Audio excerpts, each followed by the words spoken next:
तो यार अगर मैं आपसे पूछूं कि हॉलीवुड की सबसे बेस्ट सीरीज कौन सी है तो शायद आप कहोगे Breaking Bad, Game of Thrones या फिर और कुछ भी हो सकती है, क्योंकि हर आदमी की पसंद अलग अलग होती है। लेकिन अगर मैं कहूं कि मार्वल की सबसे बेस्ट सीरीज कौन सी है तो आप कहोगे लोकी, फाल्कन एंड विंटर सोल्जर या फिर वांडाविजन। लेकिन ये नहीं है, तो फिर क्या है? तो मैं जिसके बारे में बात कर रहा हूँ उसका नाम है डेयरडेविल। और अगर आप मार्वल के फैन हो और आपने ये डेयरडेविल सीरीज नहीं देखी है तो काहे कि मार्वल फैन हो यार तुम।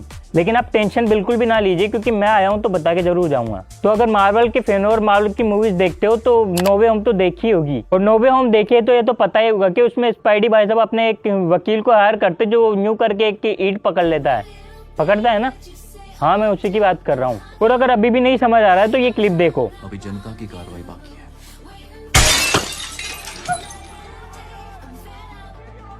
और अगर आप सोच रहे हो डेयरडेविल क्या है, एक वेब सीरीज है, एक टीवी सीरीज है या फिर और कुछ, तो मैं आपको बता दूं ये एक वेब सीरीज है और इसके अभी तक 3 सीजन आए हुए हैं। लेकिन अब मार्वल डिज्नी के साथ मिलकर मूवीज या सीरीज बनाता है तो नेटफ्लिक्स ने इसके 4थे सीजन को कैंसिल कर दिया है। तो इसका प्रोबेबली तो अब नेक्स्ट सीजन नहीं आने वाला है और ये अब आपको नेटफ्लिक्स पर नहीं बल्कि डिज्नी प्लस हॉटस्टार पर देखने को मिलेगा। और शायद आपको नहीं पता तो मार्वल ने अपना पूरा वेब सीरीज का एक यूनिवर्स बनाया हुआ है, बिल्कुल मार्वल जैसा। जैसे मार्वल में हर कैरेक्टर की अलग अलग पहचान थी, उसके बाद एक मूवी में साथ आते हैं और साथ मिलकर लड़ते हैं, बिल्कुल ऐसा। और शायद ये आगे जाके हमको एमसीयू में भी देखने को मिले, क्योंकि डेयरडेविल को हमने नो वे होम और शी हल्क में तो देख ही लिया है। और इस वेब सीरीज यूनिवर्स में सबसे पहले आती है डेयरडेविल, फिर जेसिका जोन्स, फिर लूक केज और फिर आयरन फिस्ट, फिर आती है डिफेंडर, जिसमें सारे हीरो एक साथ आके साथ में लड़ते हैं, बिल्कुल एवेंजर जैसे। लेकिन जब नेटफ्लिक्स ने इनके सारे सीजन को कैंसिल कर दिया है तो आगे जाके हमको इसका कोई भी सीजन देखने को नहीं मिलेगा। लेकिन हम डेयरडेविल की बात करें तो शायद आप कहोगे कि जब इसके पूरा सीजन है ही नहीं तो हम इसको क्यों देखें। लेकिन 3rd सीजन में जो इसकी एंडिंग की है वो एकदम सेटिस्फाई एंडिंग थी, आप वहां से देख सकते हो। और ये देखना जरूरी है, इसके तीनों सीजन काफी ज्यादा बढ़िया, मार्वल का बनाया हुआ अब तक का सबसे बेस्ट शो। तो यार अब बात कर लेते हैं इसके कैरेक्टर के बारे में। सीरीज में ऐसा क्या है कि मैं इसकी इतनी तारीफ कर रहा हूँ, क्योंकि मेरी तो पर्सनली ब्रेकिंग बैड और गेम ऑफ थ्रोन्स के बाद one of the best series है। तो यार डेयरडेविल, जिनका सीरीज में नाम मैथ मोर्डोक है, उनका रोल किया है चार्ली कॉक्स ने। बचपन में उसके साथ एक एक्सीडेंट होता है जिससे उसकी आंखों में एक केमिकल चला जाता है जिससे उसकी आंखें भी चली जाती है। लेकिन उस एक्सीडेंट से उसको एक सेंस पावर आती है जिससे वो चीजों को सेंस कर सकता है। लेकिन इसका मतलब ये नहीं है कि वो उड़ सकता है या उसमें थोर जैसी पावर है, ऐसा कुछ भी नहीं है। वो एकदम नॉर्मल इंसान है हमारे जैसा, और उसने अपनी पावर को खुद बनाया मेडिटेशन करके, मार्शल आर्ट सीख के। और जैसे मैं आपको इसके बारे में आगे बताऊंगा, आपको शायद ये बैटमैन से सिमिलर लगे, लेकिन ऐसा बिल्कुल नहीं है, बैटमैन से बिल्कुल अलग।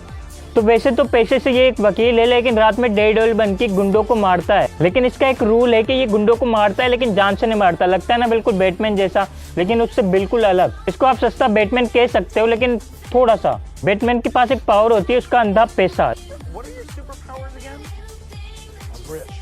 और अब आप सोच रहे होंगे कि ये सुपर हीरो है तो सुपर विलन से लड़ता होगा, लेकिन नहीं, ये बिल्कुल सिंपल से गुंडों से लड़ता है। इसका जो मेन विलन है वो तो एक इंसान है बिल्कुल हमारे जैसा, उसको भी खून निकलता है। तो डेयरडेविल में तो कैप्टन अमेरिका जितनी स्ट्रेंथ भी नहीं है। कैप्टन अमेरिका तेज भाग सकता है, उसकी चोटें जल्दी सही हो जाती है, लेकिन इसके साथ ऐसा नहीं है। बस ये चीजों को सेंस कर सकता है और अंधा है। हाँ, मैंने सही कहा, अंधा है। यकीन नहीं आता तो ये देखो।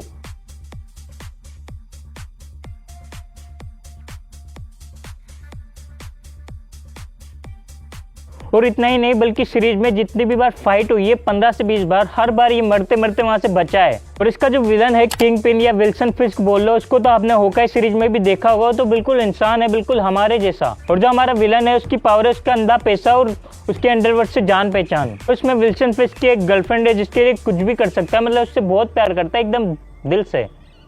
तो यार अगर सीरीज की बात करें तो सीरीज वाकई में काफी ज्यादा बढ़िया है और इसका एक्शन तो काफी ज्यादा बढ़िया। वो एक्शन नहीं है जो हमको मार्वल की बाकी एक्शन मूवीज में देखने को मिलता है। इसमें बस वो मुक्के और लात वाली फाइट चलती है, लेकिन वो काफी ज्यादा बढ़िया। और इसमें काफी सारे लॉन्ग टेक एक्शन सीन है जो देखने में काफी ज्यादा अच्छा लगता है। तो सीरीज अगर आप देखना स्टार्ट करते हो तो फर्स्ट एपिसोड में थोड़ी स्लो लग सकती है, लेकिन सेकंड एपिसोड का जो वो फाइट सीन आएगा लॉन्ग टेक वाला, वो आपको काफी ज्यादा बढ़िया लगने वाला है। उसके बाद से आप सीरीज को पूरा देखोगे। और अगर एक्टिंग की बात करें तो यार चार्ली कॉक्स ने जो रोल किया है, मतलब देख के लगता है कि ये केवल उन्हीं के लिए बना है। बिल्कुल वैसा जैसे हम किसी एक्टर का नाम लेते हैं तो उसका कैरेक्टर याद आता है, बिल्कुल जॉनी डिप जैसा। अगर जॉनी डिप का नाम कहीं लेते हो तो हमको सुनाई देता है कैप्टन जैक स्पैरो। बिल्कुल वैसा ही इन्होंने रोल किया है और शायद इसी रोल के लिए बने भी थे। और आपको किसी भी सीरीज में क्या चाहिए, एक अच्छा एक्शन है, अच्छा ड्रामा है, बहुत अच्छी स्टोरी है। और अगर मार्वल के फैन हो तो इस सीरीज को एक बार जाके चेकआउट जरूर कर लेना। तो मिलता हूँ अगली वीडियो में, जब तक लेकिन टाटा बाय बाय।